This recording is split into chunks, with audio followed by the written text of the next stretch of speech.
Спасибо, Ольга. Вот, уважаемые коллеги, я действительно название моей лекции «Магниторецепторные системы у птиц», причем множественное число я в названии презентации выделил жирной буквой «Systems», да? Вот, потому что удивительным образом у птиц, как мы с вами увидим, есть больше одной магниторецепторной системы, что является, на мой взгляд, некоторой эволюционной загадкой. Вот. А я действительно, как и многие научные сотрудники в наше время. Вот, у меня есть несколько аффилиаций. Мое основное место работы – Зоологический институт Российской академии наук. Вот, кроме того, я преподаю в Санкт-Петербургском университете. Но сегодня я буду в наибольшей степени своей ипостаси ведущего научного сотрудника лаборатории эволюции органов чувств Института эволюционной физиологии и биохимии имени Сеченова. И все эти организации находятся в Петербурге, я живу в Петербурге. И, значит, буду вам рассказывать про магниторецепцию птиц. Собственно говоря, почему у птиц? Дело в том, что про магниторецепцию у птиц мы знаем, то есть магниторецепция очевидным образом есть у разных позвоночных и беспозвоночных. Вот. Однако про магниторецепцию у птиц мы знаем вот прям на порядок больше, чем у любого другого класса животных. Вот, и связано это, я в двух словах скажу, почему это так. Вот, поэтому про магниторецепцию у других животных вряд ли удалось бы набрать материала на полноценную лекцию. Вот. Ну и изучение магниторецепции у птиц оказалось неразрывно связано с изучением миграции птиц. Все вы наверняка слышали о том, что птицы совершают дальние миграции, но это, как сказать, это бытовое знание. Вот, действительно существуют виды птиц, которые совершают очень дальние перелеты. На этом слайде я показал парочку примеров таких наиболее впечатляющих перелетов. Вот вы видите указку, да, то есть вы видите, когда указывают с помощью Да, видим. на экране. Вот, значит, здесь это спутниковые треки малых веретенников, которые, это когда на птицу надевают спутниковый передатчик и с помощью спутника непосредственно прослеживают ее перемещение. Это малые веретенники, которые летают без посадки из Аляски в Новую Зеландию. И это их прямые треки, то есть это не по косвенным данным удалось понять, что они летят без посадки, а с помощью прямого прослеживания. И понятно, что они летят до 10 тысяч километров без посадки в течение 8-9 суток непрерывного полета. Это, конечно, ставит целый ряд вопросов о том, как это, скажем так, здесь имеет место некоторое количество физиологических челленджей. Да? Вот. Это касается депривации сна, это касается много чего, это касается энергетического обмена, вот. Но, конечно, это касается в том числе и того, что им нужно поддерживать направление, они должны лететь, не сбиваясь с пути. И другой пример – это обыкновенные каменки с Аляски, которые зимуют в Африке и через всю Евразию из Аляски летают в Африку, а потом возвращаются очень точно. Они возвращаются в радиус 1-2 километров от того места, где они в прошлом году размножались, без помощи технических приборов. И, конечно, это вызывало огромное удивление и интерес как у широкой публики, так и у ученых. И получилось так, что для изучения, то есть вопрос о том, как птицы находят дорогу, занимал и широкую публику, и ученых уже давно. Получилось так, что про то, как птицы находят дорогу, мы знаем довольно много, больше, чем про многих других животных, которые тоже совершают миграции. И связано это с тем, что в случае с птицами у нас есть лабораторная парадигма для изучения их ориентационного поведения. Многие виды птиц, которые ведут дневной образ жизни, я сейчас говорю не про сов и козадоев, а про птиц, которые ведут дневной образ жизни, а ночью в норме спят, свои миграционные перемещения совершают ночью. Они становятся активны ночью и летят ночным миграционным полетом.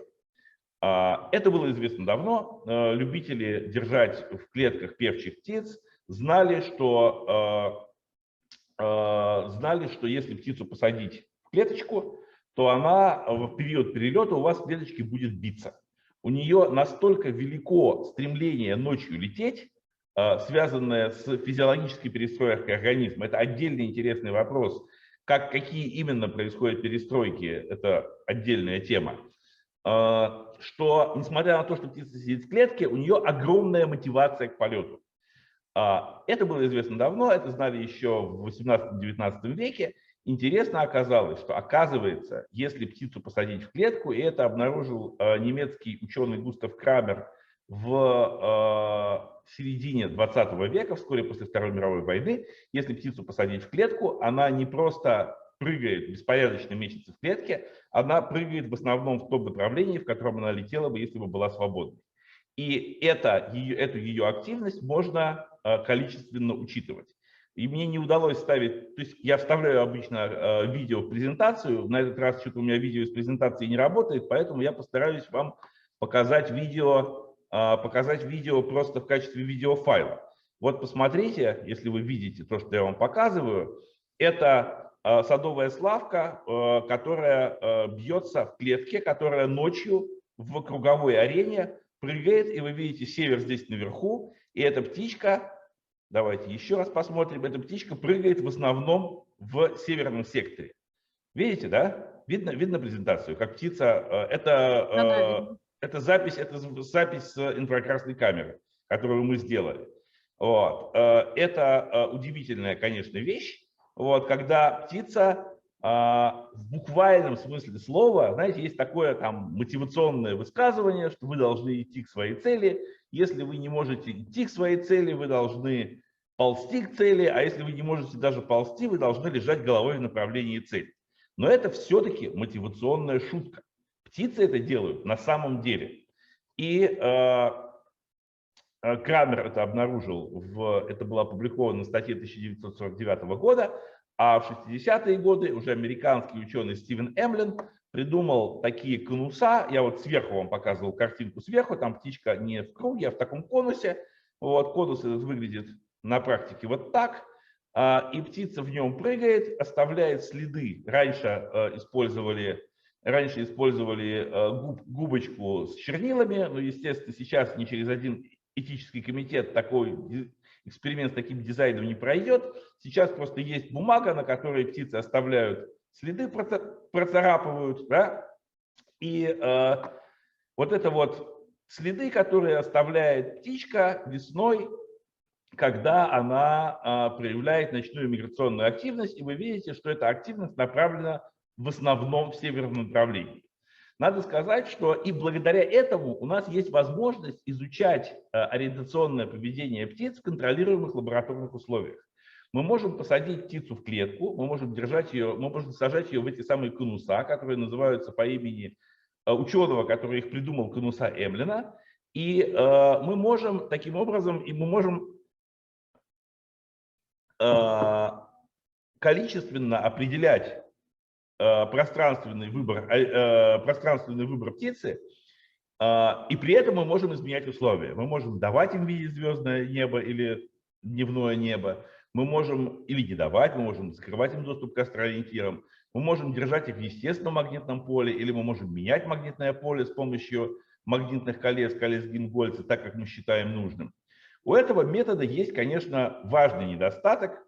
Вот на этой картинке это реальные данные, это каждая точка, это средняя ориентация одной птицы, это тростниковые камышовки, это из моей работы. И вы видите, что есть весной птицы летят на Курской косе на северо-восток, и действительно данные круговой статистики показывают, что существует статистически значимый выбор северо-восточного направления, но при этом вы видите, что разброс данных довольно велик.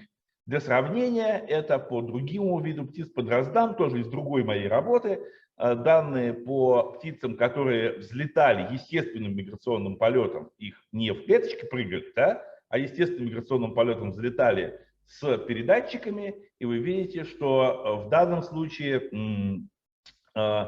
концентрация направлений гораздо сконцентрированнее. То есть вот такого шума, который есть в данных, полученных в круговых аренах, у птиц, которые летят естественным миграционным полетом, нет. И, к сожалению, с этим мы вынуждены жить. Данные по круговым аренам очень шумные, И из-за этого мы можем получить статистически значимые различия только между средними направлениями, которые довольно сильно различаются. Вот. Но это неустранимый недостаток этого метода. С другой стороны, надо признать, что, конечно, возможность изучать поведение животных в контролируемых лабораторных условиях – это великая вещь. Этим птицы там отличаются от китов. Киты тоже совершают дальние миграции, только, к сожалению, у нас нет возможности посадить их в круговую арену. И мы не можем изучать, мы можем прослеживать естественные миграции китов, но в контролируемых лабораторных условиях их ориентацию мы изучать не можем. Ну, сейчас не обязательно сажать птичек вот такие вот клетки и прослеживать, смотреть на царапинки. Вот сейчас есть методы с помощью компьютерного зрения, с помощью анализа видеозаписей мы можем изучать их пространственный выбор. И кроме того, надо ввести еще одно важное понятие, потому что это вот прям важно, и в том числе для нашего сегодняшнего разговора о магниторецепции. Тот же самый Густав Крамер, он понял одну принципиально важную вещь, а именно, что птицы для того, чтобы... Крамер писал о птицах, но это касается любых животных. Любые животные, которые совершают дальние перемещения за пределы своего индивидуального участка, для того, чтобы успешно перемещаться, должны обладать двумя связанными между собой, но разными системами. Во-первых, нужна система компасная, которая позволяет определять сторону света, и умение пользоваться компасной системой я называю ориентацией. И кроме того, нужна способность определять свое положение по отношению к удаленной цели без прямого сенсорного контакта с целью, что требует системы позиционирования или карты. И умение пользоваться картой, мне кажется, имеет смысл называть навигацией, отличая ее от ориентации. Ну, смотрите, благодаря Zoom я читаю вам лекцию, вы находитесь в Москве, я нахожусь в Петербурге. Если бы все происходило лет 5 назад, вот, то мне, скорее всего, предложили бы приехать в Москву для того, чтобы прочитать вам лекцию. Я вот нахожусь в Петербурге, мне надо попасть в Москву. Вот, что для этого мне нужно? Мне нужно, во-первых, иметь некую ментальную репрезентацию пространства, мне нужно понимать, где находится Москва по отношению к Петербургу. Москва находится на юго-востоке. То есть я должен иметь некую карту пространства на том масштабе, на котором я намерен перемещаться, ну, в данном случае поехать в Москву. И я должен выбрать и должен знать, что нужная мне цель находится на юго-востоке, ну, а с вашей точки зрения я нахожусь на северо-западе. После того, как я понял, что для того, чтобы прочитать вам лекцию, мне нужно двигаться на юго-восток, я должен понять, где юго-восток находится на местности. Мне нужно воспользоваться системой компаса. И великое достижение Густава Крамера заключалось в том, вот эта вот пара работ, в которых он это сформулировал, великое достижение Густава Крамера, он понял, что это две связанные между собой, но разные системы. Ничто не мешает им быть основанными на разных физических, а значит и сенсорных принципах. И если мы говорим, то есть вопрос о том, как мигрирующие животные находят дорогу, этот вопрос в 2005 году, когда журнал Science праздновал свое 125-летие, они составили список 125 вопросов, наиболее интересных вопросов, на которые у современного естествознания пока нет ответа. И среди, ну это вообще, конечно, смешно такие списки составлять, это немножко напоминает список там журнала Playboy, что каждая девушка должна успеть сделать до 30 лет, да? Или там юноша, неважно.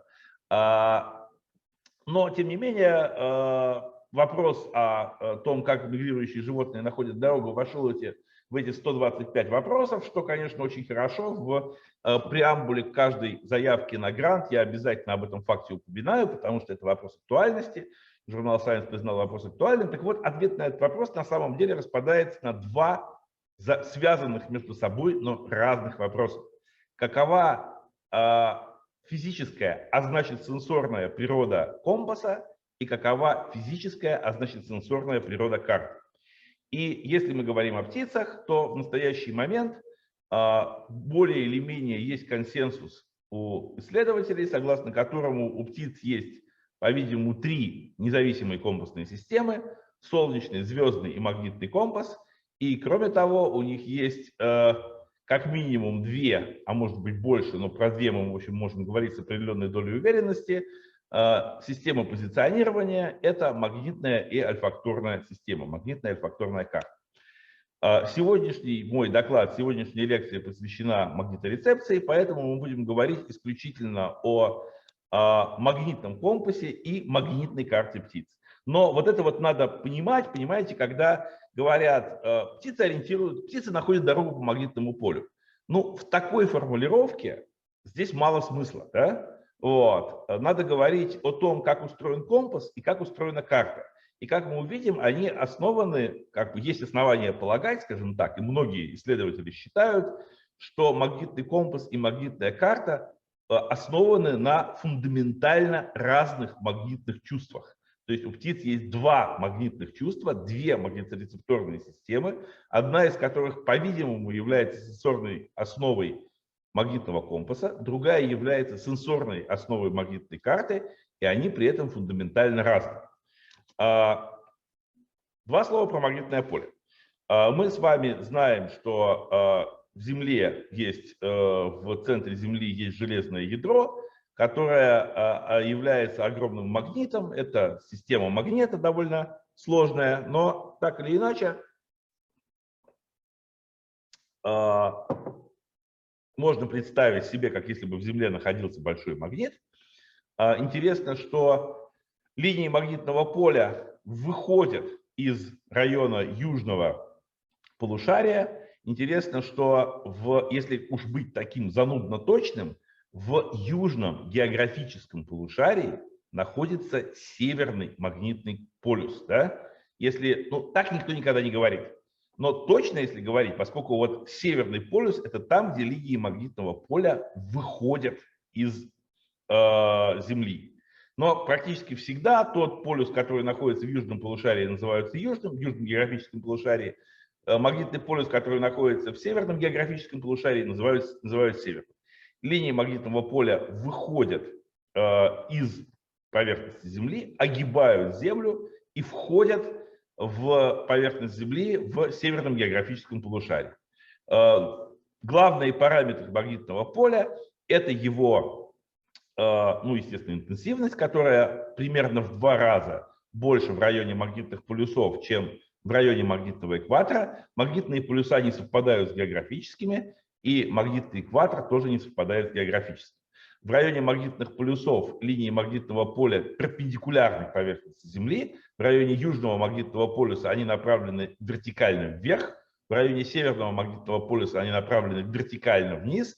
В районе магнитного экватора линии магнитного поля параллельны поверхности Земли, и, строго говоря, это и есть формальное определение магнитного экватора.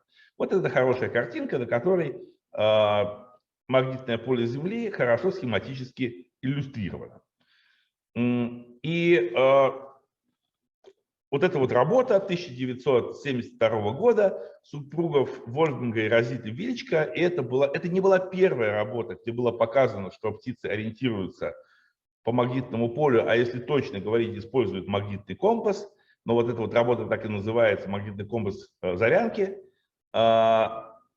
До этого было несколько работ, которые были опубликованы в конце 60-х годов на немецком языке, но это было то время, когда уже убедить международное сообщество в серьезности работы, опубликованной не на английском языке, было невозможно.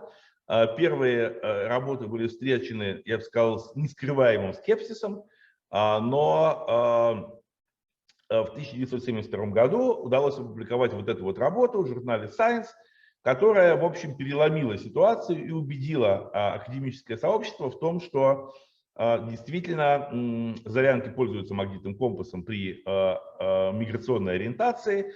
И надо сказать, что с моей личной точки зрения, эта работа в гораздо большей степени заслуживает Нобелевской премии, чем многие работы, которые Нобелевскую премию получили. Потому что это не просто магнитный компас Зарянок, это первая работа, которая показала наличие магниторецепции у каких бы то ни было животных. Супруги Вилчка до сих пор живы, но, конечно, Нобелевскую премию они не получат, хотя, подчеркиваю, это более Нобелевская работа, чем очень многое из того, что Нобелевскую премию получил. Эта работа интересна тем, что они не только показали, что птицы выбирают направление по магнитному полю, и если с помощью магнитных колец повернуть магнитное поле в горизонтальном направлении, ориентация птиц в круговых аренах изменится, они показали очень важную вещь, они показали, они показали очень важный поведенческий признак, как устроен магнитный компас. В принципе, магниторецепция может быть устроена теоретически. Есть три возможности. Это, во-первых, электромагнитная индукция. Это первое, что приходит в голову. Это магнитные свойства оксидов железа. И третий вариант, который, как мы увидим, в общем-то и реализован в случае с магнитным компасом птиц, это химическая магниторецепция, основанная на обратимых химических реакциях, равновесие которых зависит от ориентации оси молекулы по отношению к линиям магнитного поля. И сейчас мы будем говорить именно о этой магниторецепторной системе. И один из признаков, вот это было показано еще у супруга Величко в работе 1972 года, когда о механизме речь не шла. И здесь, конечно, была показана интересная вещь. Они показали, что магнитный компас основан у зарянок, и, как потом выяснилось, у всех остальных птиц, основан не на полярности линии магнитного поля, а на инклинации. Инклинация – это угол линии магнитного поля по отношению к горизонтальной плоскости. Инклинация равна 90 градусов на магнитных полюсах и нулю равна на магнитном экваторе. И вот посмотрите, что происходит. Вот это вот сейчас вам, если вам будет непонятно, пожалуйста, спрашивайте, потому что вот это вот нужно постараться понять, то, что я сейчас буду объяснять. Вот смотрите, вот у нас, предположим, весна. Да? Вот там, сейчас у нас февраль, но, предположим, у нас уже наступил март, начало апреля. Вот у нас есть зарянка, которая весной летит на север.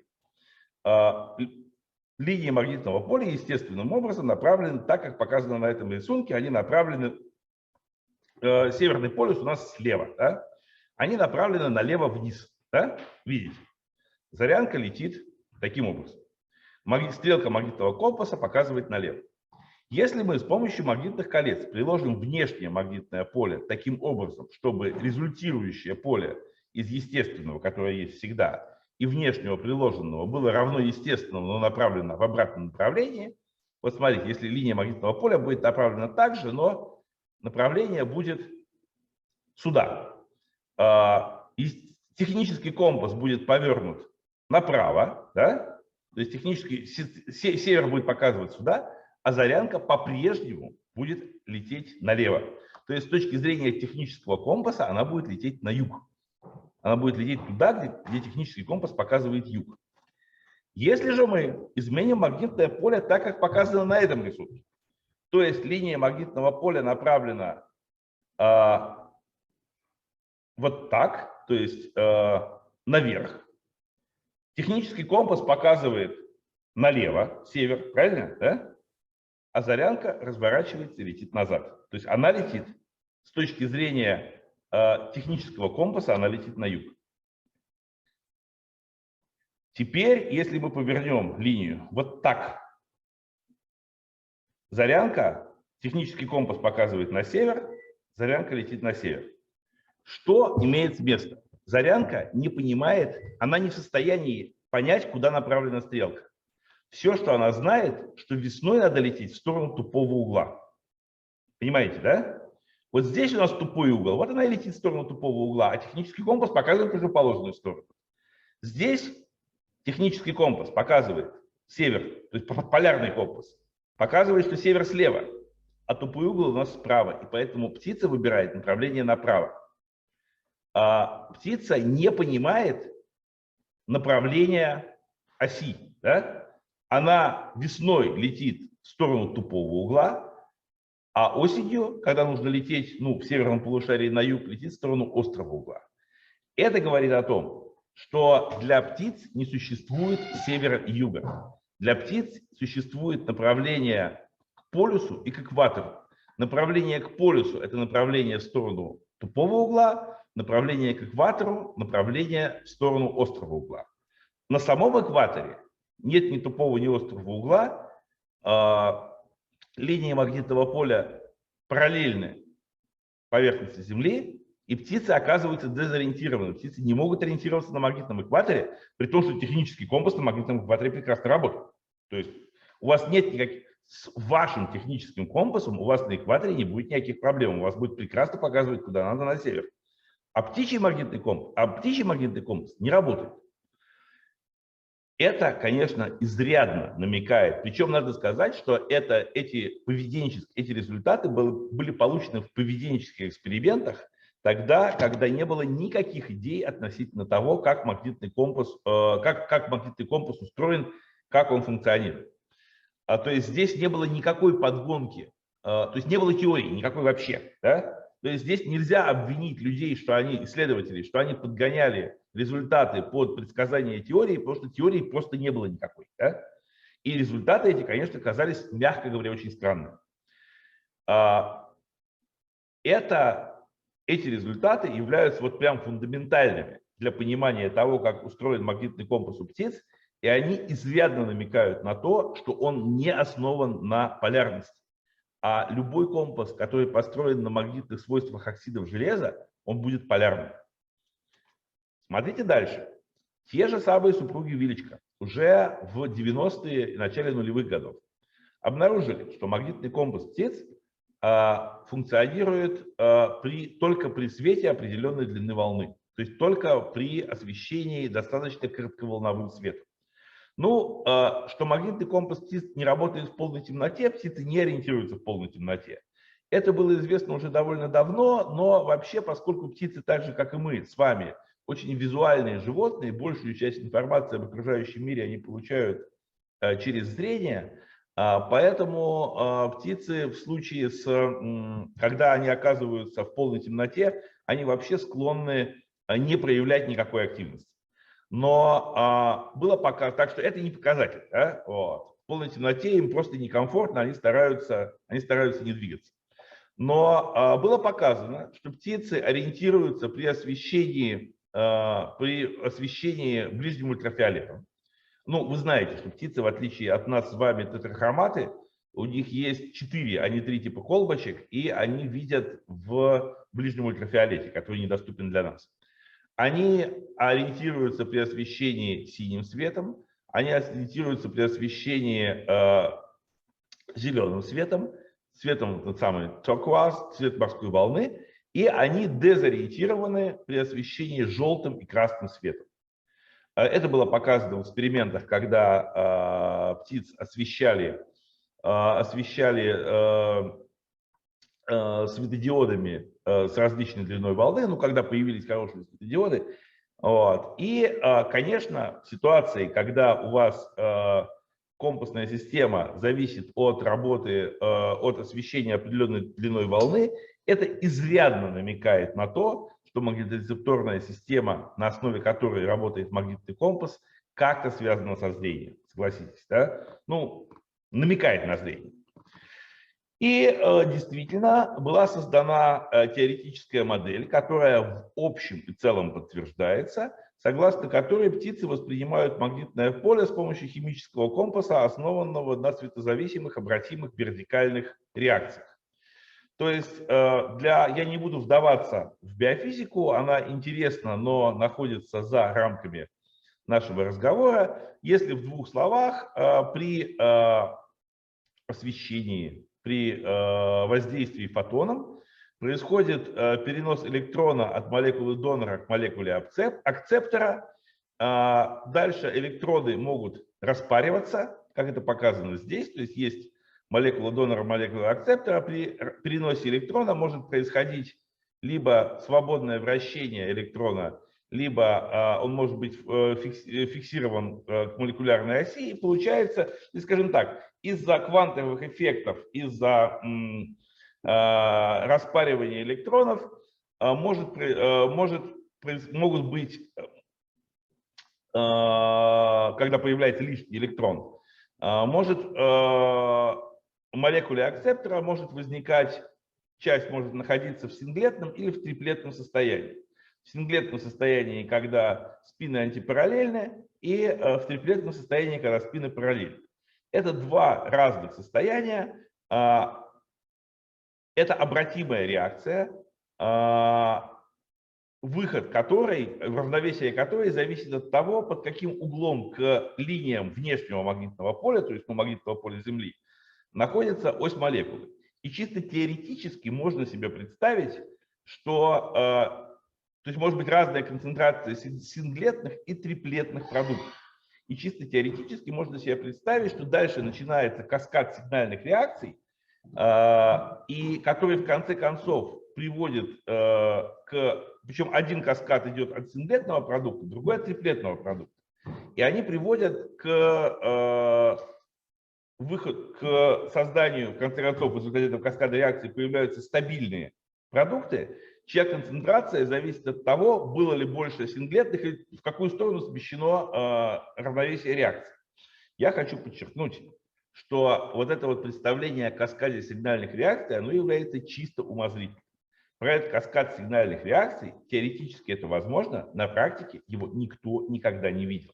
Поэтому как выглядит каскад трансдукции магнитного сигнала, неизвестно. Да? Но теоретически такая модель возможна. У вас появляются синглетные и триплетные продукты в зависимости от того, под каким углом к линиям магнитного поля находится ось молекулы, у вас сдвигается равновесие. И для этого, конечно, очень удобна полусферическая форма глаза, потому что понятно, что когда у вас все это происходит, у вас ось молекулы должны быть как-то зафиксированы. Да? Вот. Если у вас молекулы будут в топлазме плавать и находиться с какой угодно ориентацией по отношению к линии магнитного поля, у вас одна молекула будет давать один выход, другая другой выход, и в среднем все будет усредняться. Скажите мне, пожалуйста, если у вас стоит задача зафиксировать молекулы в клетке, пространственно упорядочить, какой самый простой способ для этого, самый очевидный? Пространственно упорядочить молекулы в клетке. Ну, однонаправленное магнитное поле. Нет, я имею в виду, как бы вот молекулы плавают с топлом. Вот нужно, чтобы молекулы были, ну, не идеально, не как солдаты на северокорейском параде, да? Но это нам и не нужно. Но чтобы хотя бы оси молекул были неравномерны в разных направлениях. Да, ну, белковые комплексы на мембрану посадить.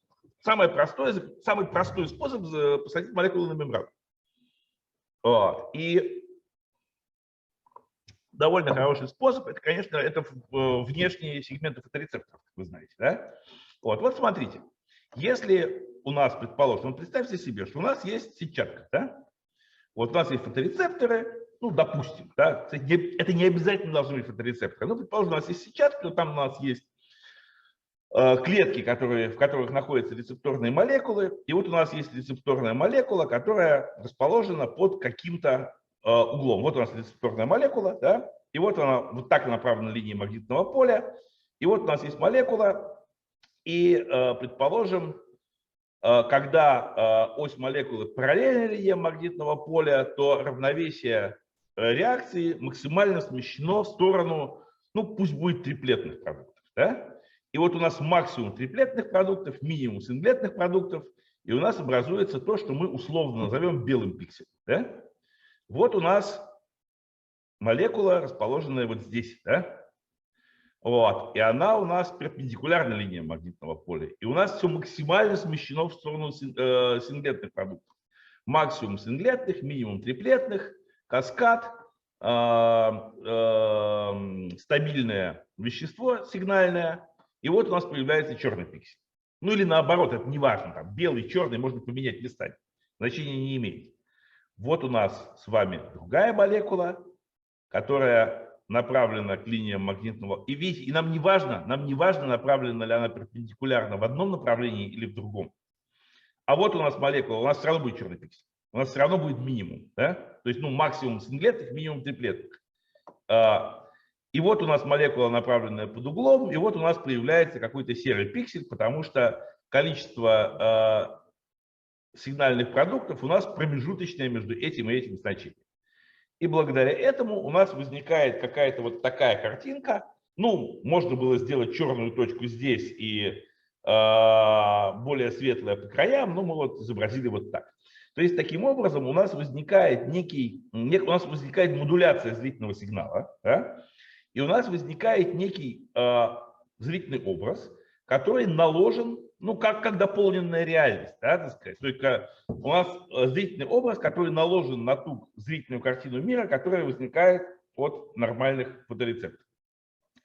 Эта модель теоретически возможна. Да? Ну, как я уже говорил, дьявол начинает крыться в деталях, конечно же, да? Вот, потому что возникает вопрос о том, как устроен каскад трансдукции, но, скажем так, теоретически такая модель могла бы существовать.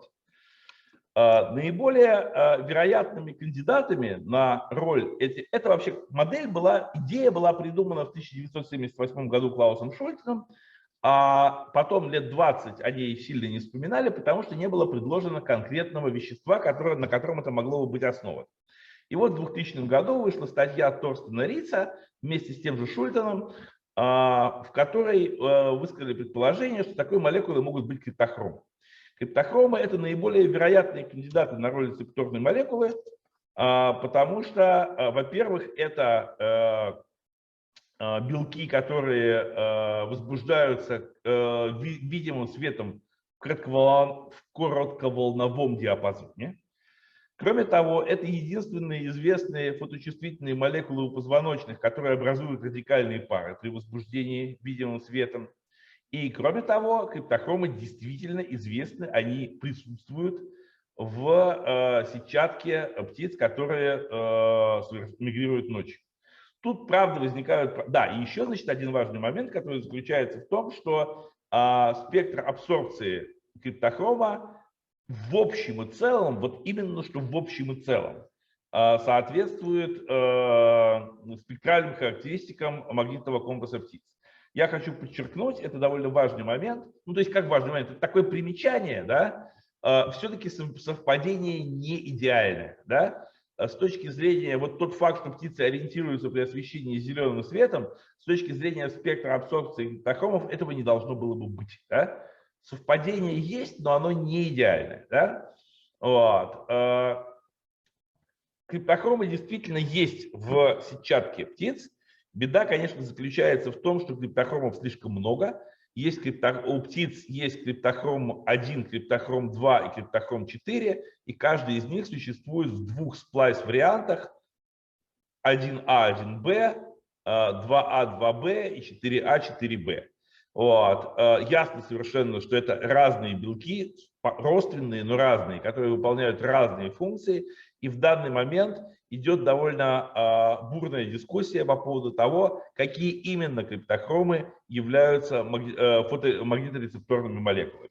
Вот эта вот работа довольно старая, 2004 года, из лаборатории Хенрика Моуритсена из Эдинбургского университета в Германии, в которой было показано, что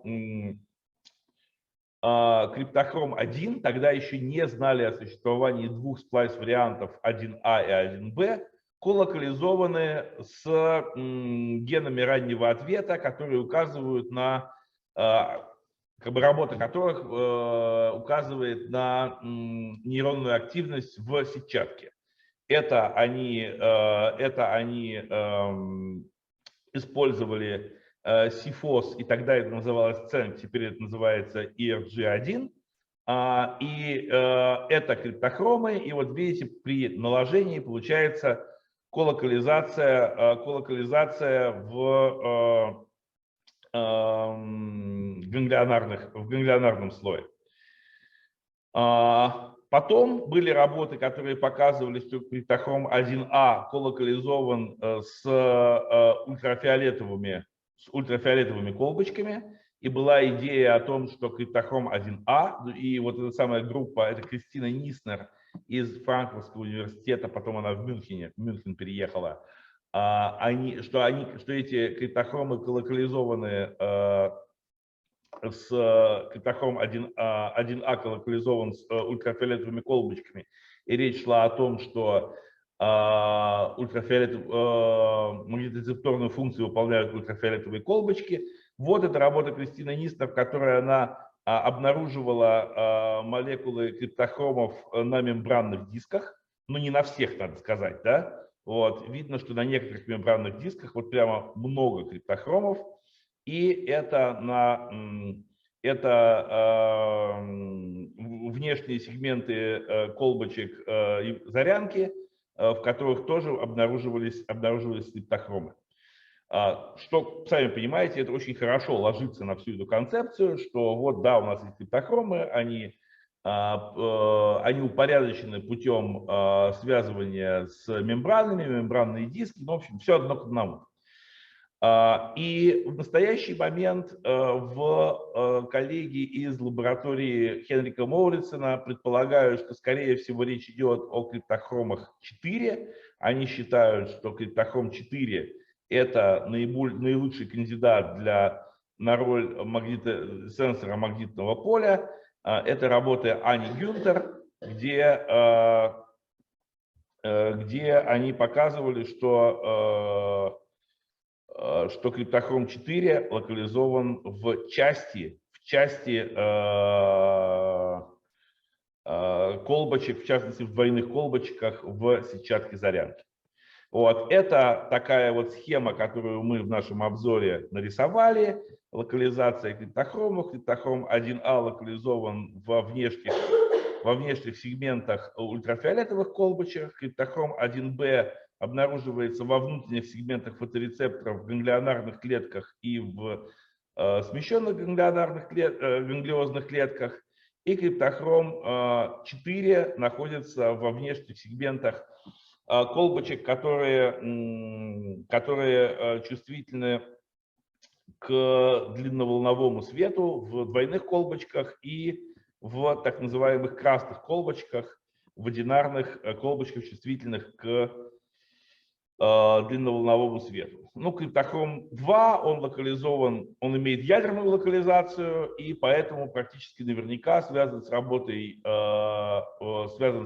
внутренних часов и не имеет отношения к магниторецепции. Да? Вот, то есть понятно, что нам нужна не ядерная, а цитоплазматическая локализация криптохромов, если мы предполагаем у них магниторецепторную функцию. И вот это вот 3 таких варианта. Разные группы ставят на разных лошадей. Вот. Ну вот сейчас, может быть, можно сказать, что весы постепенно склоняются в сторону, чаша весов склоняется в сторону криптохрома 4, но, возможно, просто эта группа наиболее яростно работает. И здесь я еще вам хочу показать кое-какие работы электрофизиологические, которые были выполнены в нашей группе в Институте эволюционной физиологии и биохимии. Мы занимались записью электроретинограммы от изолированной сетчатки зарянок. В частности, мы отдельно писали различные участки сетчатки, и мы получили результаты, которые нас заинтересовали только из назального квадранта. Мы прилагали вертикальное и горизонтальное магнитное поле, вот, и давали вспышки света красные или синие. И, значит, мы обнаружили, что при освещении синим светом, но не красным, как вы помните, птицы ориентируются в синем свете и не ориентируются в красном свете. Так вот, при освещении синим, но не красным светом ответ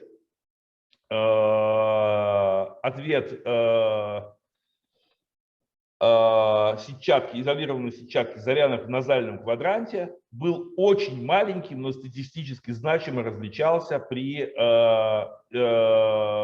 зависимости от того, было ли поле горизонтальным и вертикальным. То есть в зависимости от того, как мы повернем поле, ответ немножко различался, отличия были в абсолютных значениях очень маленькие, и мы интерпретируем это в том смысле, что магниточувствительными является очень маленькая субпопуляция фоторецепторов. То есть из этих, предположим, двойных колбочек, где-то, может быть, 1 из 100 является магниторецепторной. И поэтому реальный ответ, это наша интерпретация, вы можете с этим спорить, да? Вот, ответ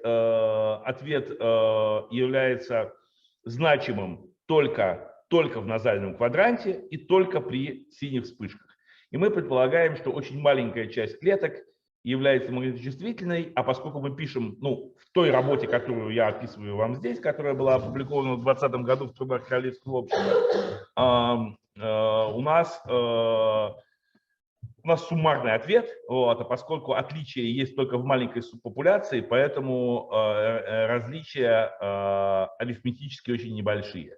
Вот сейчас мы собираемся применить кальциевый имиджинг, ну, посмотрим, что получится в случае с кальциевым имиджингом.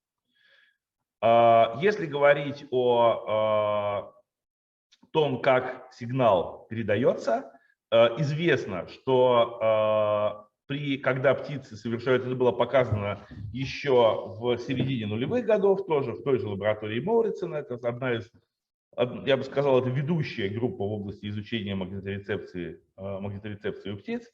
Они показали, что когда птицы проявляют ночную миграционную активность, это было показано на садовых славках, у них имеет место возбуждение в части зрительного гиперпалиума, которую они назвали, это функциональная область, которую они назвали кластер N от слова nocturnal.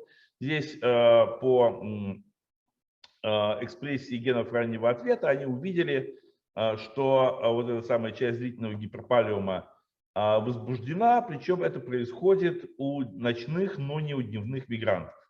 И было показано, что если разрушить эту область с помощью холерного токсида, то зарянки оказываются не способны пользоваться магнитным компасом, при том, что они могут пользоваться солнечным и звездным компасом. В то время как другой вариант, мы во второй части моей лекции поговорим,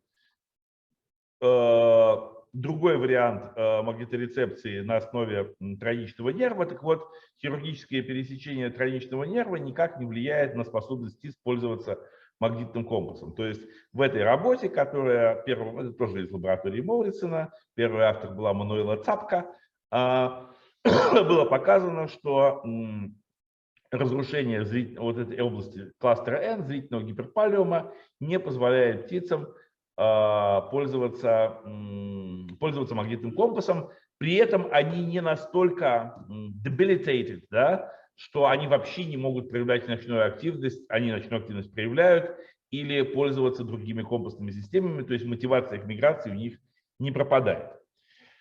Ну что, перерыв 5 минут? Как вы на это смотрите? Хорошо, переходим ко второй части, к магниторецепции, основанным на магнитных свойствах оксидов железа.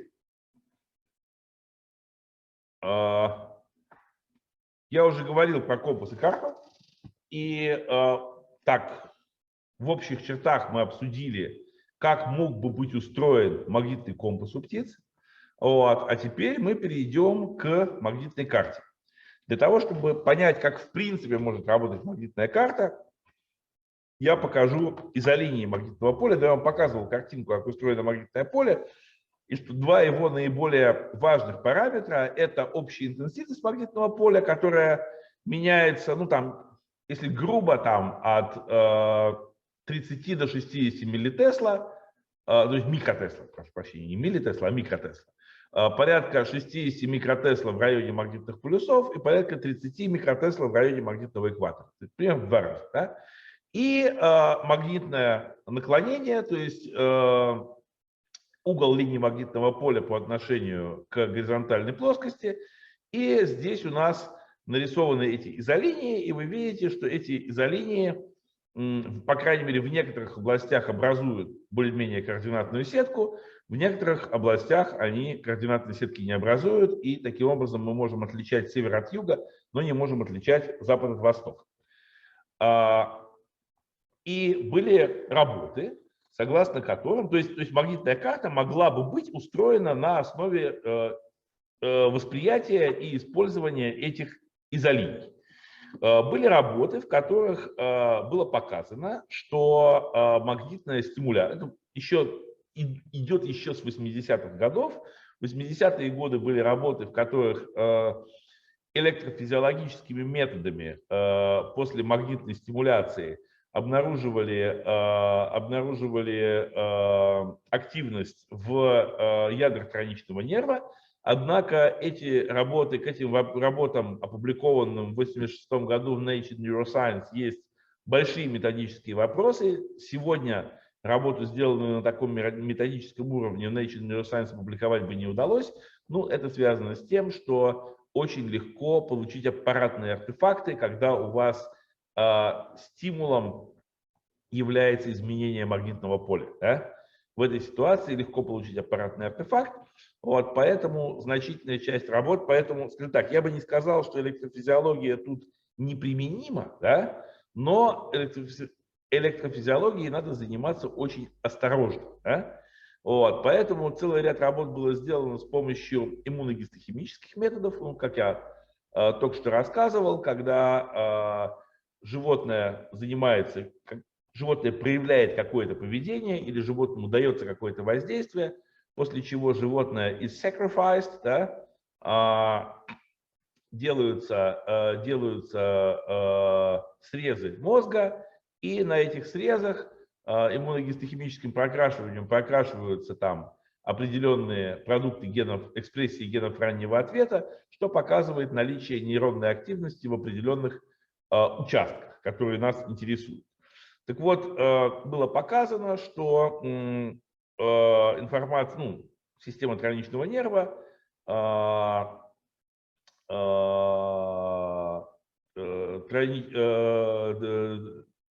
тройничный, значит, ганглий, гастрофузол, и, значит, дальше идет в ядра тройничного нерва. Вот. И в какой-то момент, значит, там происходит возбуждение, вот, и были попытки найти некий рецептор, который иннервируется, причем было показано, что речь идет о рамус офтальмикус, то есть о первой веточке тройничного нерва. Глазная ветвь тройничного нерва, это на голубе, были работы супругов Фляйснер нулевых годов, они утверждали, что нашли 3 пары точек, фронтальную, медиальную, каудальную, это клюв голубя, снимок снизу, и там они утверждали, что они обнаруживали коллокализованные с нейронами, то есть с тканями, которые окрашивались берлинской лазурью, коллокализованные участки, прошу прощения, с нейронными маркерами, которые берлинская лазурь прокрашивает железо, и коллокализованные с нейронными маркерами участки с наличием оксидов железа. И, значит, они предполагали, даже были построены такие модели, что вот есть в куоле кластеры магнетита, цепочки пластинок магемита, и, значит, было придумано, это 2 разных оксида железа, оба из которых обладают магнитными свойствами. И идея была в том, что были построены разные модели, как это могло бы работать. То есть идея была в том, что вот эти самые суперпарамагнитные частицы под воздействием магнитного поля либо с помощью таких филаментов, либо еще каким-то другим способом воздействуют на мембрану клетки. И, в общем, происходит, по сути дела, магниторецепция происходит через механорецепцию. Вот. И, значит, вот это вот была построена модель, люди, значит, обнаруживали визикулы, содержащие железо, они обнаруживали цепочки кристаллов магемита, и вот была построена модель такого вот магниторецептора. Были предложены различные сценарии для магниторецепции, основанной, то есть вот до этого мы говорили о магниторецепции, которая является модификацией зрения, по сути дела, да? А здесь речь идет о магниторецепции, которая, по сути дела, является вариантом механорецепции. Да? Вот. Тут были самые разные варианты. В одном случае механочувствительные ионные каналы не имеют физической связи с магнетитом, а изменение магнитного поля вызывает движение кластера суперпарамагнитных частиц, которые деформируют мембрану. В общем, идея заключается в том, что у вас есть суперпарамагнитные частицы, которые либо филаментами связаны, либо с помощью вторичного мессенджера, такой вариант тоже обсуждался. Вот. Но происходит механическое воздействие на мембрану, в результате чего открываются ионные каналы и возникает потенциал действия. Это была целая статья в 2010 году в журнале Королевского общества «Интерфейс», где все это интенсивно обсуждалось. Да? Вот, как мог бы быть устроен подобного рода магниторецептор, основанный на магнитных свойствах каких-то очень маленьких, ну, скажем так, до нанометрового размера частиц, которые бы вызывали механорецепцию. Это очень красивая история, но она оказалась слишком красивой, чтобы быть правдой. В 2012 году в Nature была опубликована статья, это довольно редкий случай, когда закрытие, не открытие, а закрытие было опубликовано в Nature. Это лаборатория Дэвида Киза в Австрии под Веной. Они показали, что, во-первых, 97% железосодержащих клеток имеют ядра. Вы понимаете, что если у клеток есть ядра, то это очевидным образом не дендриты. Да? Вот. И 94% железосодержащих клеток являются макрофагами, они прокрашиваются комплексами иммуносовместимости, характерными для макрофагов. Кроме того, было показано, что никакой конкретной локализации у эти железосодержащие клетки, помните, я вам показывал картинку, сейчас я ее верну, с тремя парами, 6 сгущениями, 6 точками. Так вот, ничего подобного нету. Эти клетки бодро размазаны по всему клюву, причем в одних случаях они размазаны так, в других случаях они размазаны так, в третьем случае они размазаны так. Ну, вы понимаете, да, что это разные особи. Вы понимаете, что, ну, если вы утверждаете, что вы нашли какую-то анатомическую структуру, там, гистологически обнаружили, то эта анатомическая структура обязана повторяться у разных особей.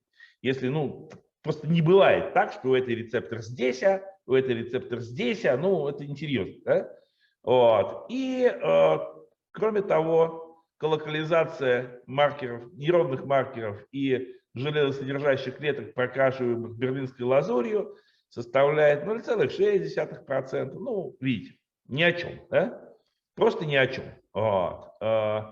И в итоге было показано, что то, что уважаемые коллеги принимали за оргазм, оказалось не более чем астмой, вот, не более чем приступом астмы. Вот. Идея, что есть визикула, магнититные сферулы, связь с нервной клеткой, четкая анатомическая локализация, вот ничего этого нет. Есть макрофаг, в котором есть ядро, в нем есть какие-то сидеросомы, а макрофаги – это депо ненужного железа. Опять-таки, чтобы вы понимали, и все это размазано по клюву как попало. Просто чтобы вы понимали, железа у нас в организме, у нас, у птиц, у всех позвоночных очень много. Там, ну, первое место, которое приходит в голову, это у нас что? Кровь. Безусловно. Вот. Я лет 10 назад читал лекцию не буду называть название, но скажу, что это первый университет нашей страны, и все сразу поймут, о чем идет речь. И там один уважаемый коллега, ну, сотрудник кафедры высшей нервной деятельности, подошел ко мне после лекции и сказал, что, вы знаете, а я вообще знаю, где происходит магниторецепция, что является магниторецепторными клетками. Я говорю, да, интересно, и что же? Говорит, ну как, самые эритроциты. Эритроциты являются магниторецепторным. Магниторецепция происходит в эритроцитах. Ну, я только плечами мог пожать. Вот. Есть две причины, каждая из которых было бы более чем достаточно, почему это невозможно от слова совсем. Вот кто-нибудь из товарищей аспирантов может мне сказать? Не ты, Ольга, а вот кто-нибудь из аспирантов может мне сказать, почему это невозможно вообще совсем никак? Я не слышу. Сейчас, Никит, мы передадим аспирантам. Да, я не очень уверена в том, что я говорю.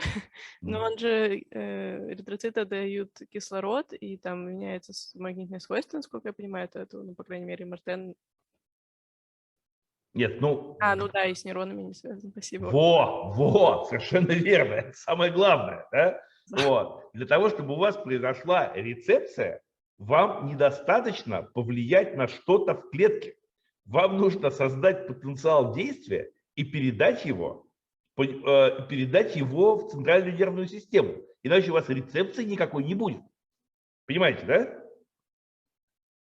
Если у вас эритроциты плавают по крови, как вы сигнал-то дальше передадите? Ну, там есть другой момент, который заключается в том, что железо в эритроцитах находится в немагнитной форме, да? И это тоже. Но с точки зрения человека, который занимается высшей нервной деятельностью и нейрофизиологией, это вот самое первое. Да? Вот. И это мне сказал не зоолог. Да? Вот. Такую замечательную гипотезу высказал. Да? Вот. Самое главное заключается в том, что вы должны создать нервный импульс и передать его. Да? Просто воздействие на что-то в какой-то клетке категорически недостаточно. Да? Так вот, в общем, короче говоря,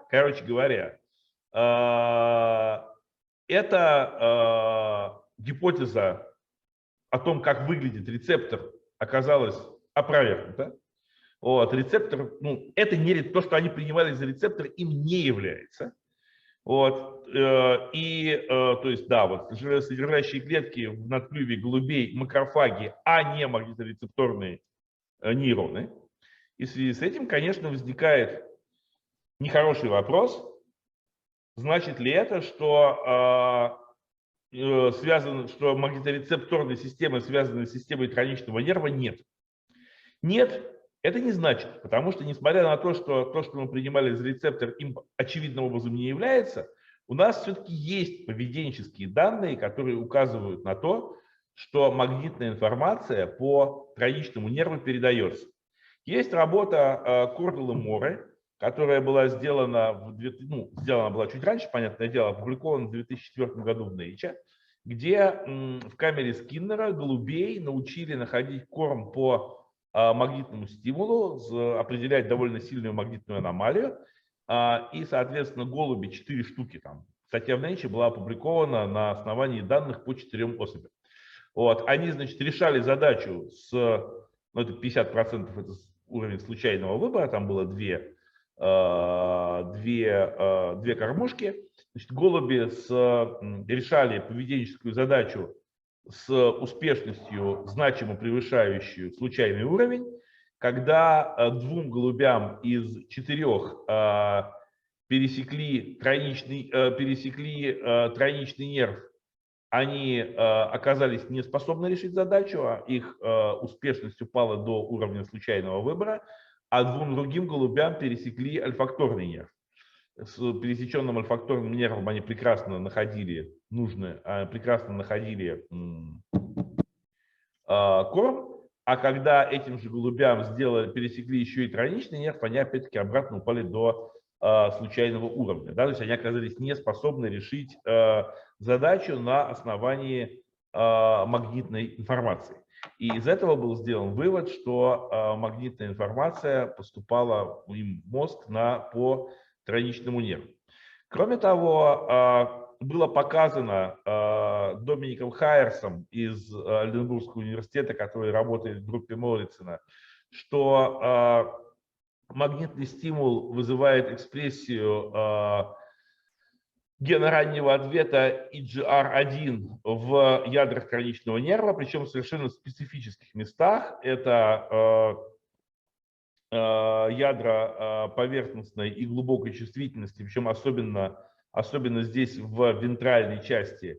Я, честно говоря, не помню, это ядро поверхностной или глубокой чувствительности, ПР. Ну, неважно, во всяком случае, в части ядер, в вентральной части происходит экспрессия, причем если пересечь тройничный нерв, эта экспрессия прекращается, то есть происходит активность в ответ на возбуждение магнитным стимулом, происходит активность в ядрах тройничного нерва. Кроме того, это ядро глубокой чувствительности, совершенно верно. Так вот, кроме того, было показано Митей Кобылковым уже совсем недавно. Митя был аспирантом у Доминика Хайерса в Германии, в Вальденбурге, что активируемая магнитным стимулом вентральная часть ядра глубокой чувствительности связана с фронтальным недопаллиумом. Это как бы обнаружен новый путь, да, информации, поступающей по тройничному нерву, а дорзальная часть того же ядра проецируется в базальное ядро. Беда заключается в том, что что известные нам гены раннего ответа не экспрессируются в базальном ядре, и поэтому мы с этим ничего не можем сделать. Да? То есть методы иммуногистохимии, они не позволяют изучения экспрессии генов раннего ответа, а вот, к сожалению, базальное ядро нам пока недоступно, пока не будут найдены гены раннего ответа, которые там экспрессируются. Таким образом, есть веские основания полагать на основе как поведенческих, так и нейроанатомических данных, что рецептор хоть и не найден, но он все-таки существует, потому что, ну, понятное дело, что если передается магнитная информация по глазничной ветви тройничного нерва, значит, там есть рецептор. Да? Ну, она же не чудесным образом там берется, правильно? Но неизвестна ни структура, ни функция. Ну, структура – это, конечно, к нейроанатомам, и над этим сейчас в Вальденбурге работают. А вот что касается функции, тут и от нас может быть какая-то польза. Да? Вот тут я из сотрудника кафедры, из ведущего научного сотрудника лаборатории эволюции органов чувств Сеченовского института превращаюсь обратно в сотрудника зоологического института, правда, не в директора, да, который бумажки подписывает, а в научного сотрудника, который занимается более интересными вещами. И мы изучали ориентацию тростниковых камышовок на Курской косе Балтийского моря. Значит, вот здесь, в поселке Рыбачий на Курской косе, мы ловили птиц. Тростниковые камышовки – это небольшие птички, вот так вот они выглядят. Они гнездятся вот в этом вот районе, который здесь на карте закрашен серым. И мы их ловили и тестировали в конусах Эблина, и у нас птички прыгали на северо-восток. Вот у нас данные за 3 года. Вот это вот они проявляли значимо направленную на северо-восток ночную миграционную активность в круговых аренах, а потом мы этих птичек физически перевозили на Звенигородскую биостанцию Московского университета, и там эти птички прыгали, я подчеркиваю, мы их не выпускали. Они у нас в круговых аренах прыгали на северо-запад, то есть они изменили миграционное поведение, они изменили направленность миграционного поведения так, как если бы они поняли, что мы их увезли на восток. Причем мы на основании собранных на протяжении десятилетий находок окольцованных птиц, мы знаем, что птицы, которые летят через Курскую косу, они гнездятся вот в этом вот районе, они гнездятся в Прибалтике, Южной Финляндии и в Ленинградской области. Далеко на восток эти птицы не идут, они есть даже и в Вологодской области, но они там находятся в совершенно следовых количествах, поэтому с вероятностью 99,5% те птицы, которых мы здесь ловили, они вот где-то вот откуда-то отсюда, да? И когда мы их перевозили в Московскую область, эти птицы, в кавычках, понимали, что мы их перевезли, и изменяли свое направление так, как если бы они как бы знали, куда им надо. То есть они не пытались вернуться к месту отлова, а они, как если бы у них была когнитивная карта, в смысле Толмана, да, они стремились к местам своего размножения, куда им надо попасть для того, чтобы размножаться. И когда мы в дальнейшем, Доминик Хайерс к нам приехал, провел операции по пересечению глазничной ветви тройничного нерва, и выяснилось, что птицы, у которых тройничный нерв был пересечен, они продолжали проявлять ночную миграционную активность, но они прыгали на северо-восток, как если бы мы их никуда не перевозили. А птицы, у которых была проведена ложная операция, они вели себя статистически неотличимо от интактных птиц, которых мы возили до этого, а между птицами с пересеченным тройничным нервом и интактными птицами была статистически значимая разница. Если бы еще вот эти вот птички были бы чуть-чуть левее, как интактные, то это был бы не PLOS ONE, а какой-нибудь более пафосный журнал.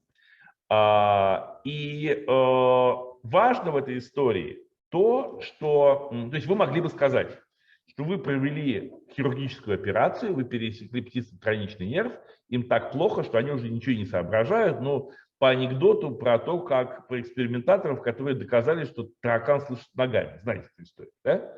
Так вот, нет, это не тот случай, потому что, во-первых, птицы проявляли ночную миграционную активность. То есть если птица находится в очень стрессованном состоянии, она ночью просто не будет прыгать.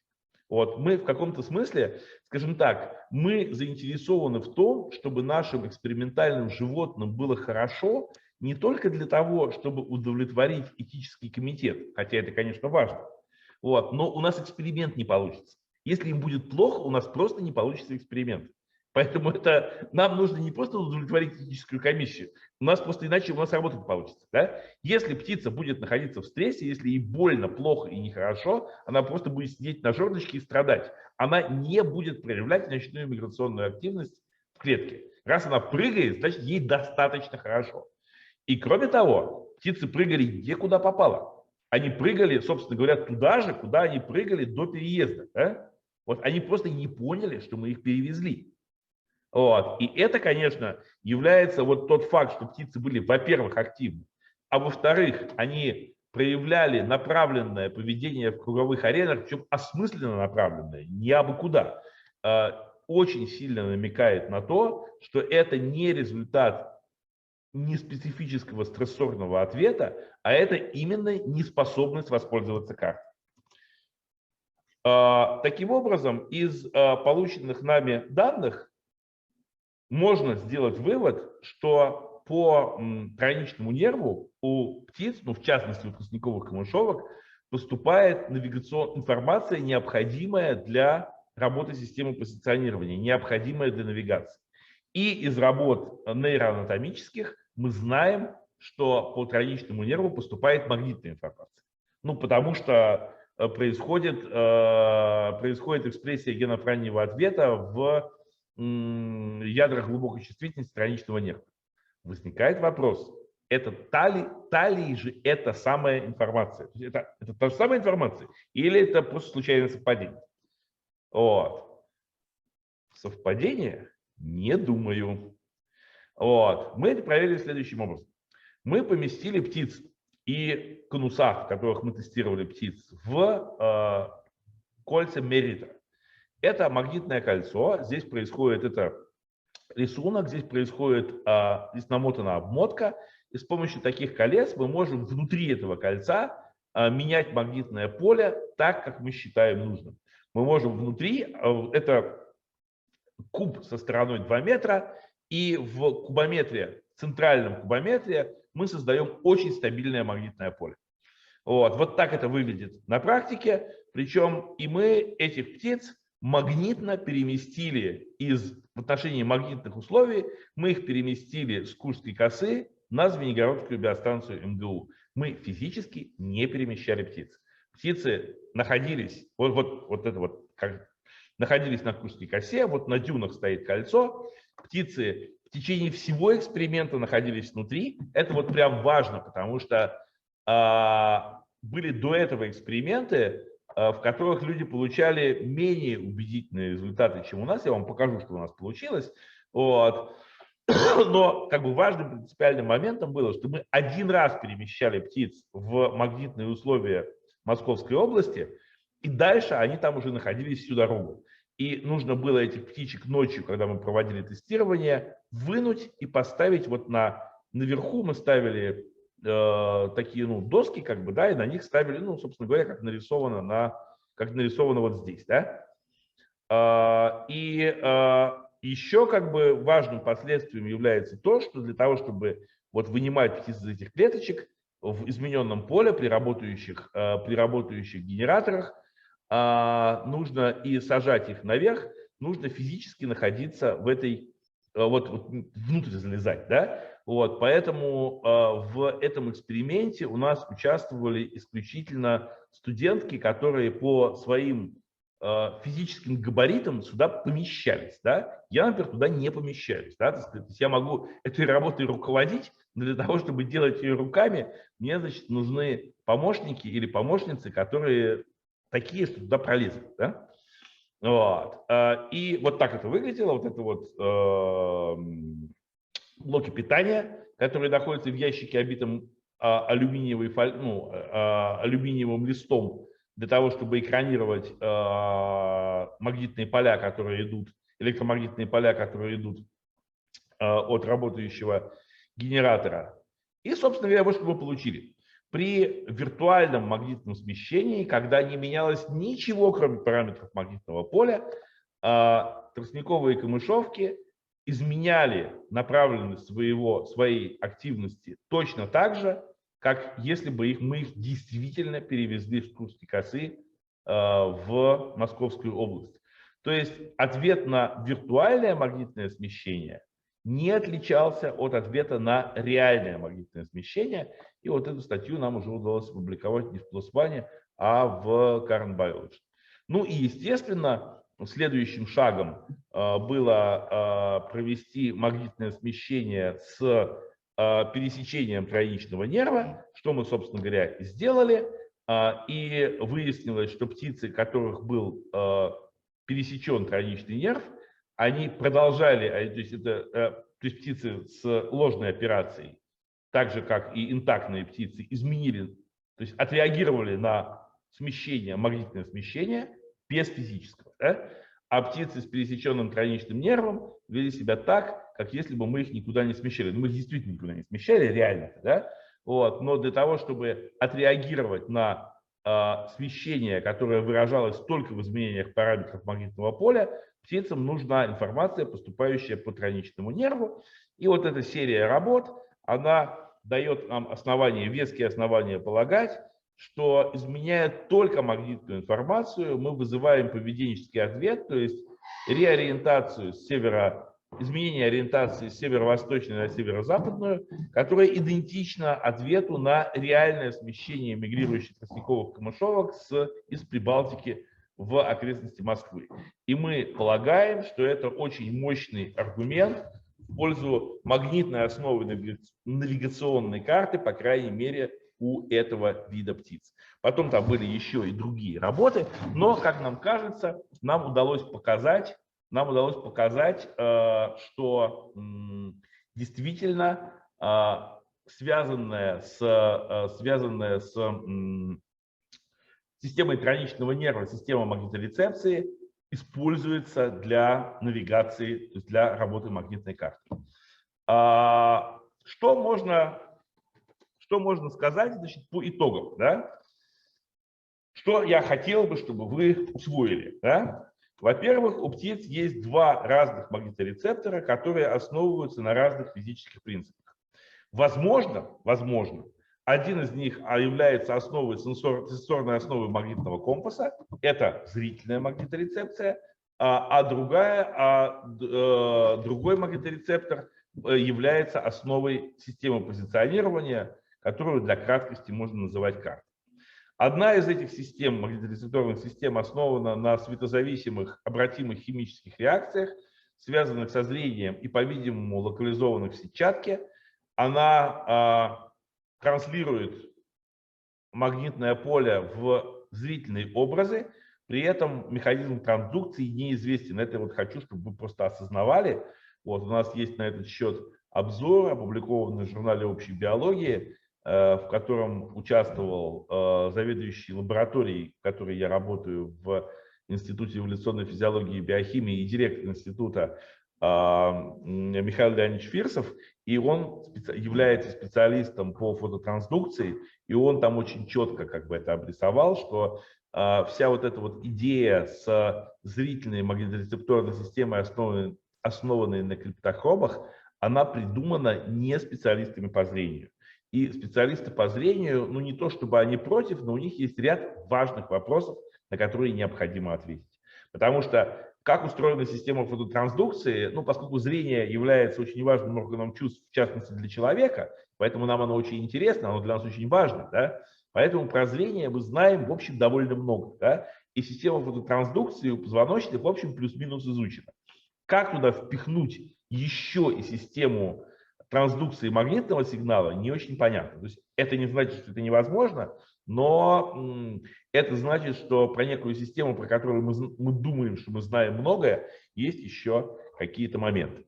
Кроме того, другая магниторецепторная система, кроме зрительной, основана на магнитных свойствах оксидов железа, передается по системе тройничного нерва и локализована у птиц в надклювье. Гистологическая и клеточная и субклеточная структура рецепторов неизвестны, но существование этой системы является фактом. С другой стороны, надо честно сказать, вот это надо прямо, это прям важно, да, что, я не знаю, поняли вы это или нет из моей лекции, но я все-таки не настоящий физиолог, да. Вот я пришел в физиологию из исследования поведения животных, да.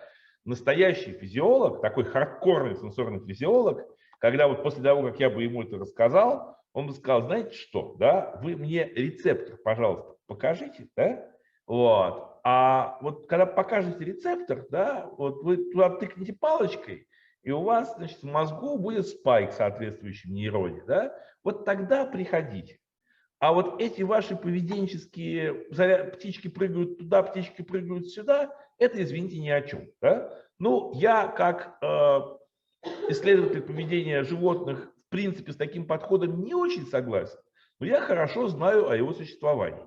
Вот, поэтому надо честно признать, что пока не будет охарактеризован рецептор, да, его анатомическая локализация, гистологическая структура, субклеточные структуры, которые во всем этом участвуют. Ну вот то, что я вам показывал, то, что думали, что нашли супруги Фляйснера с этими самыми магнетитными визикулами, магемитными пластинками, да, ничего этого, как выяснилось, в тех местах, где они искали, нет, но пока это не будет найдено, конечно, говорить о том, что мы решили вопрос с этой магниторецепторной системой, ну, будет нельзя. И кроме того, мы должны, это уже так, два слова буквально на подумать, да, ну, довольно неожиданно существование двух принципиально разных сенсорных систем, направленных на восприятие одного и того же физического стимула. Да? Я не хочу сказать, что это невозможно, но с эволюционной точки зрения меня это, скажем так, несколько удивляет. Можно постараться придумать причины, почему так получилось, да? Вот, но, ну, просто, скажем так, просто про обе системы мы знаем категорически недостаточно, поэтому и уж особенно мы мало знаем, и все, что я рассказывал, касалось птиц, кое-что про то, что мы знаем про других позвоночных, это совсем слезы.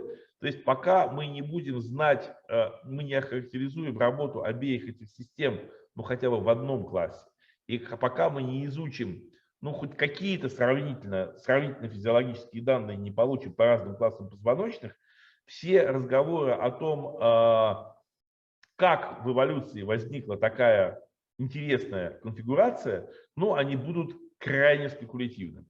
Но на досуге, что называется, за чаем об этом можно поразмышлять. Это интересно, почему для восприятия одного физического стимула возникло две настолько разные, основанные на разных принципах сенсорные системы. Вот, собственно говоря, это то, что я вам хотел сказать. Вот, спасибо за внимание, и я готов ответить на ваши вопросы. Спасибо, спасибо большое, Никита. Вы готовы задавать вопросы? Да, у нас уже вот два вопроса. Сначала Галина Николаевна Болдырева. Пожалуйста. Добрый день. Во-первых, благодарность за очень интересную, я бы даже сказала, изящную лекцию. Вот мне важно, что помимо частных аспектов, которые безусловно, интересны и важны для специалистов, работающих в данной области, она, безусловно, полезна с общебиологической точки зрения. Вы так интересно и вдохновенно рассказываете, что хотелось бы еще услышать про альфакторную систему в аспекте рассматриваемой области и, конечно, о результатах электроэнцефалографического подхода в разработке данной проблемы. У меня есть вопрос, который скорее носит такой бытовой характер. Влияет ли безумно быстрое развитие технологии на характеристики магнитного поля, а следовательно и на ориентацию птиц? Ведь насыщенность атмосферы различными и, в частности, магнитными колебаниями, которые, кстати, наверное, не одинаковые в разных странах, может влиять и, в общем, вызывать дезориентацию, мешать жизни птиц, затруднять им пользование их магнитным комплексом. И если это влияет, то фиксируемые отклонения в ориентации птиц можно, по-видимому, рассматривать в качестве маркера загрязнения окружающей среды. Спасибо большое. Спасибо. Тут целый комплекс вопросов, да? Вот. Действительно, было показано в экспериментах, в том числе и нами, вот, что очень слабые переменные магнитные поля в нижнем мегагерцовом диапазоне разрушают работу магнитного компаса птиц.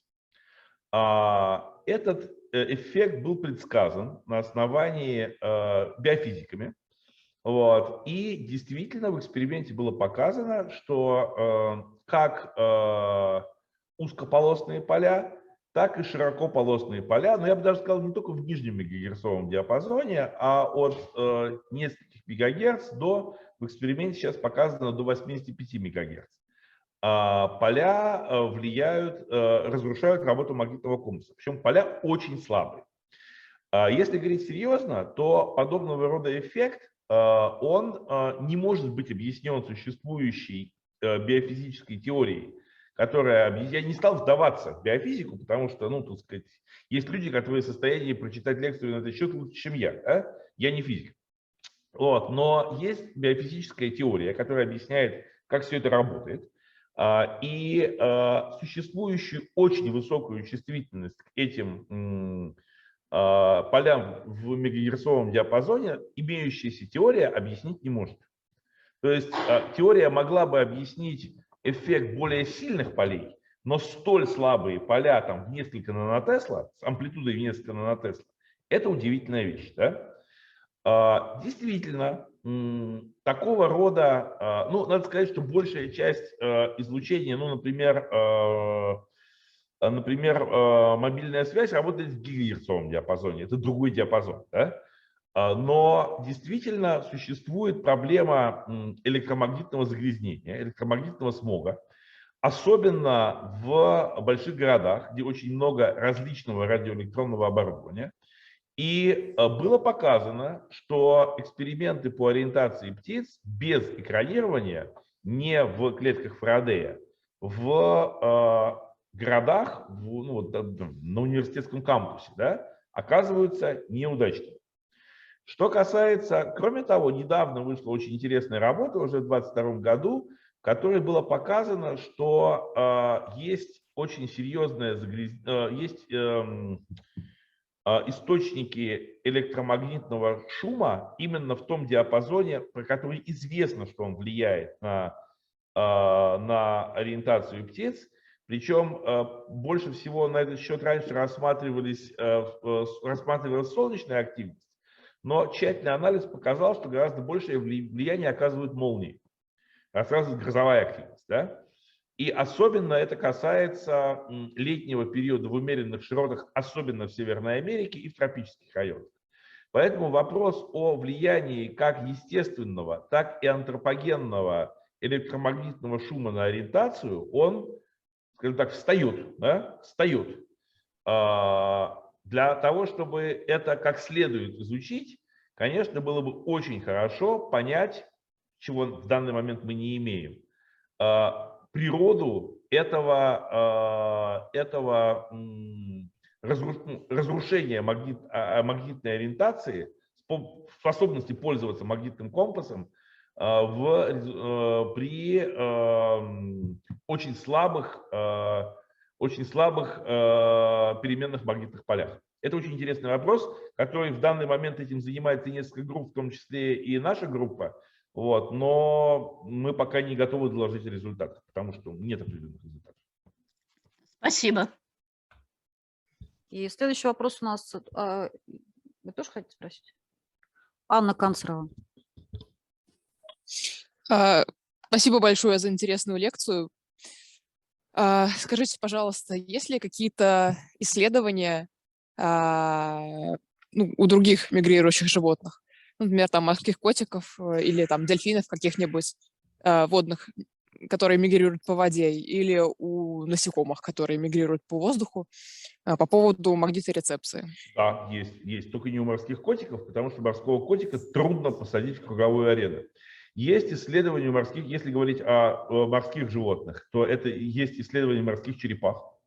Вот, есть исследования морских черепах. Как дело в том, что когда есть группа профессора Кеннета Ломана из Университета Северной Каролины в Чепел-Хилл, они занимаются морскими черепахами, и когда в начале нулевых годов они придумали поведенческую парадигму, когда они стали подвешивать морских черепах на резиночке, сверху ставить видеокамеру и смотреть, в какую сторону они плывут в танке с водой, вот, и анализировать эти видеозаписи. Да?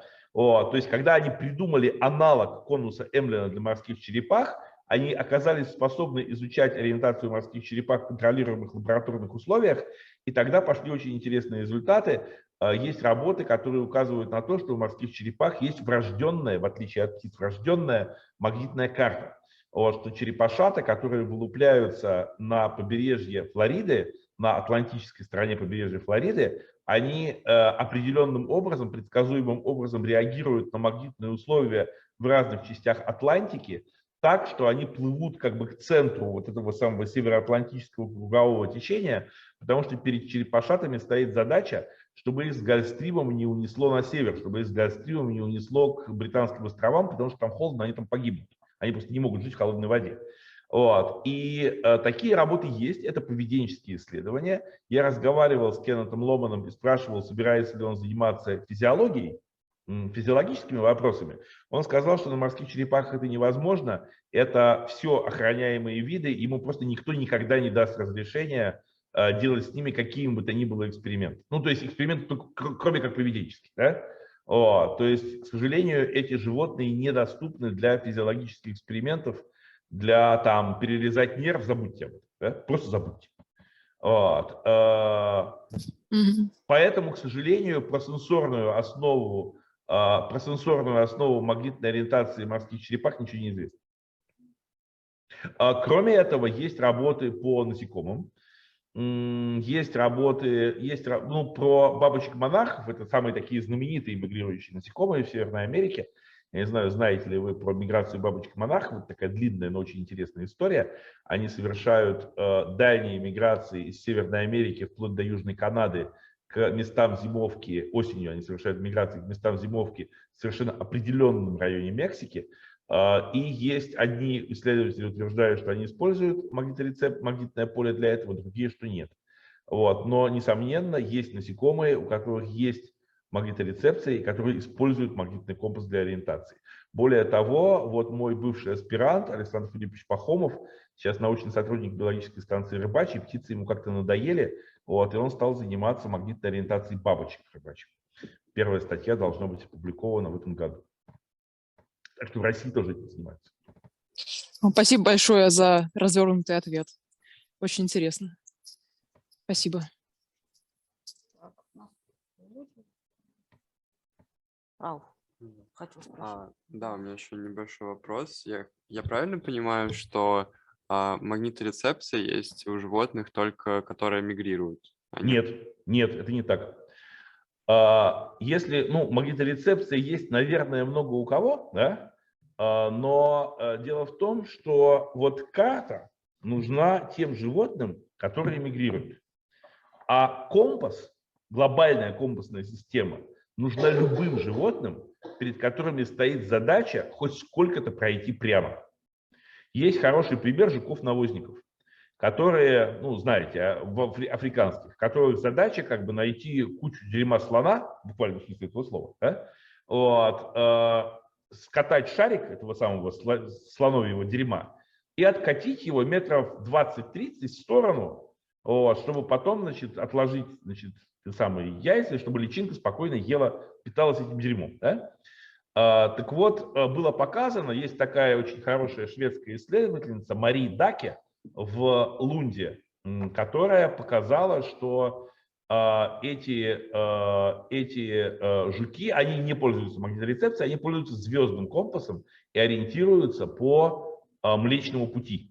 То есть они ориентируются по Млечному пути для того, чтобы прямо прокатить шар 20-30 метров.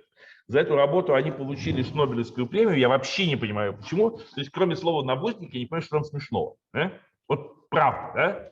Вот. То есть это абсолютно нормальная работа. Кроме Бивис ГГГ, он сказал навоз. Вот больше я не могу понять, что тут смешного было в этой работе. Вот. Но магниторецепция может быть нужна для любых перемещений, где вам нужно хоть сколько-то двигаться прямо.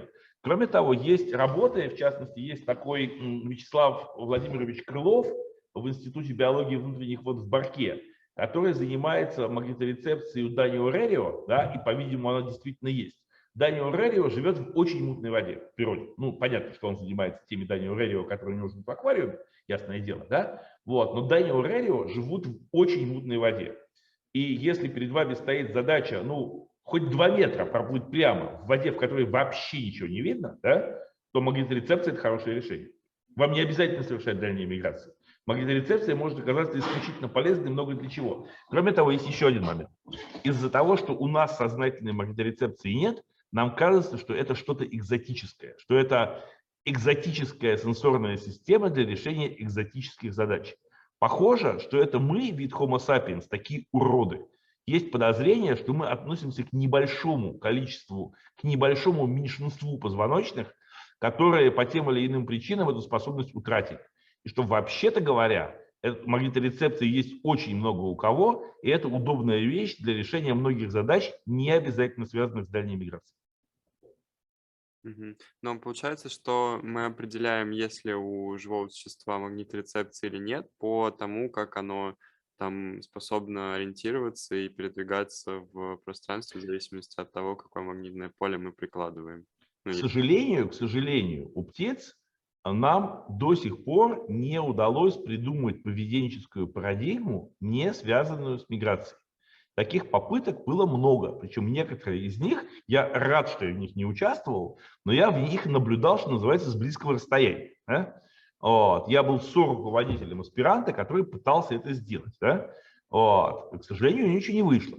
Вот. И похоже, что если говорить о птицах, да, то они, то есть было много попыток, ну вот работа на голубях, Кордл и Мора, которую я показывал, это одна из немногих успешных попыток, когда Дима Кишкинев под руководством непосредственно самой Кордлы, да, попытался воспроизвести этот результат на зарянках, у него ничего не вышло.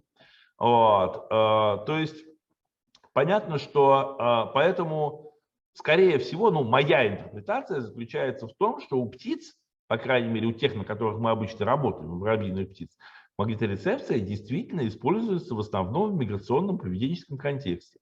И очень трудно заставить их использовать эту сенсорную модальность в другом поведенческом контексте. Однако у других животных, там, допустим, голые землекопы, как утверждают коллеги, которые с ними работают, проявляют магниторецепцию и строят гнездо там в юго-западном углу арены. Если повернуть магнитное поле на 180 градусов, они начнут строить в северо-восточном углу. Да? Вот. То есть есть животные, у которых магниторецепция используется в ином поведенческом контексте, не миграционном, да? И с ними можно работать. Да? Спасибо. Но я хочу сказать просто, видите, коллеги, опять-таки, вот просто еще такой комментарий, да, вот, из-за того, что я, как я уже сказал, не настоящий физиолог, а зоолог, да, для меня вот принципиально важно Как, то есть, условно говоря, там, если меня не устраивает вариант того, что когда мы с Кордулой этим занимались, мы называли как бы бродячий цирк Зарянки. Да? Вот меня не устраивает вариант, когда животное мы чему-то научили, и оно как в цирке показывает фокус. Да? Мне всегда хочется понимать, какому поведению в природе это соответствует. Для чего это нужно животному в природе. Просто мы его чему-то научили в клетке. У меня остаются смутные сомнения. Да? Я всегда хочу понимать, как это функционирует в природе при естественном поведении животных. Это вот у меня такой, это мой зоологический бэкграунд из меня неистребим.